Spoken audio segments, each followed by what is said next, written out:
Hello everyone, I hope you're having a wonderful day today. A subscriber requested this video. The question was, would you go over what you like about each media that you use and what you don't like about each media that you use? And so this is from my perspective in my experience. And of course it's going to be different in your area and in your home than what I have here in my house. So I thought I would go over the pros and cons of growing your orchids in bark. For one thing, one of the pros is it insulates the roots. If you have a cooler home, let's say you like a lot of air conditioning in the summer and you don't like a lot of heat in the winter, it's really good to grow your orchids in bark or moss media. Also, bark has been considered a traditional growing media for many years. Now let's go over the cons. We don't get to see the roots develop in the bark. You don't know if there's a problem in there sometimes until your plants show signs and symptoms of not doing well. Bark breaks down and it also harbors insects.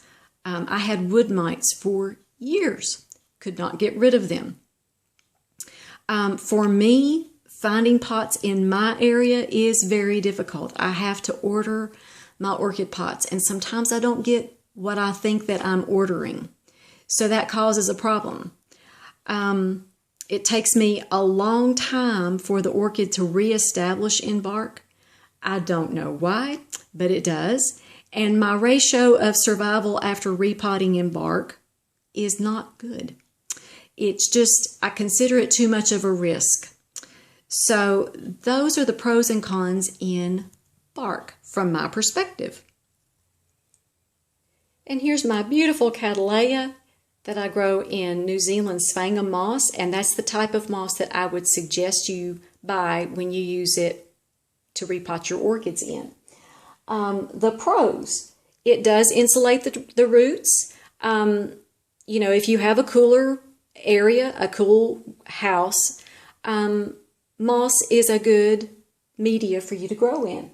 It's also a traditional type of a method, and miniatures do well in moss with their smaller, more delicate roots.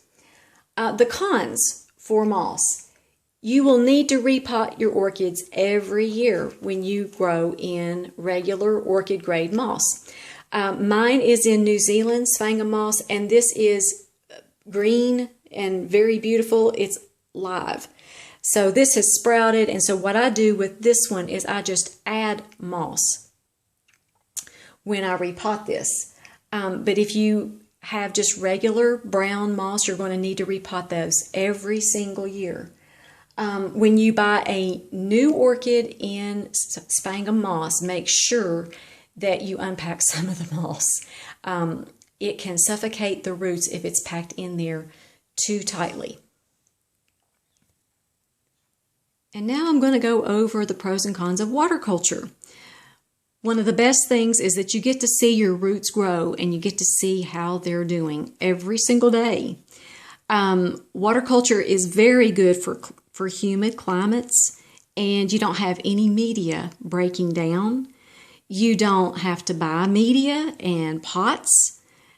That is a big plus to me in my area where I have a hard time finding pots.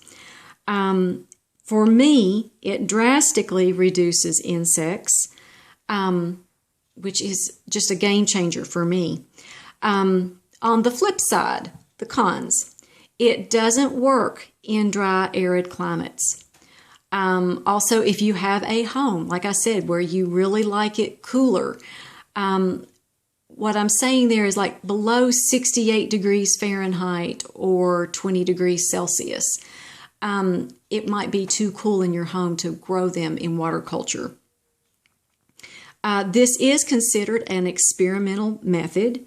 You have to see if it works for you in your area and in your home environment.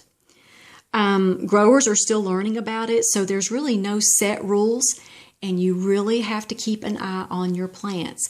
I always tell people, if you're going to try water culture, Start with one plant and not your favorite plant. Start in it slowly and then learn how to do this in your home environment.